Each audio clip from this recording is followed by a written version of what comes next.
போகர் 7000 முதற்காண்டம். மணிபூரக சக்கர ரகசியம். உங்கள் தொப்புளில் இருக்கும் செல்வத்தின் திறவுகோல்.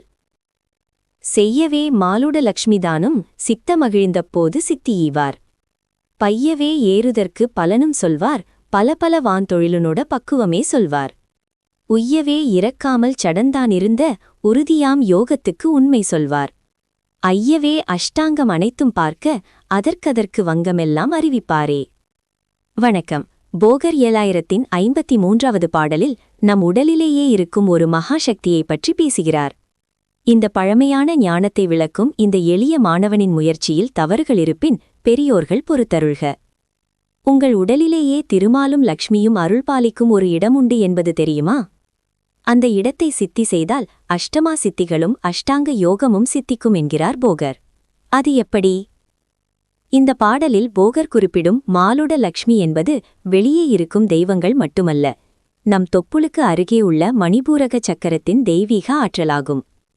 இது நமது ஜீரண சக்தி, மனோதிடம் மற்றும் செல்வத்தை நிர்வகிக்கும் மையம்.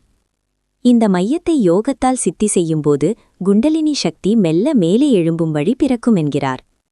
அசைவற்ற உறுதியான ஆசனத்தில் அமர்வதே இதன் முதல் படி என்றும், அப்போதுதான் அஷ்டாங்க யோகத்தின் 8 அங்கங்களின் ரகசியங்களும் வெளிப்படும் என்றும் மறைபொருளாக விளக்குகிறார். திருமாலின் ஆற்றலையும் லக்ஷ்மியின் அருளையும் உங்கள் உடலிலேயே பெற போகர் காட்டும் இந்த ரகசிய பாதையை தொடர சப்ஸ்கிரைப் செய்து இந்த பதிவை விரும்புங்கள்.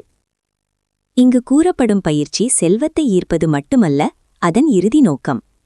மணிபூரக சக்கரத்தை சமன்படுத்துவதன் மூலம் ஒரு சாதகன் பசி, பயம், பேராசை போன்ற அடிப்படை உணர்ச்சி நிலைகளை கடக்கிறான்.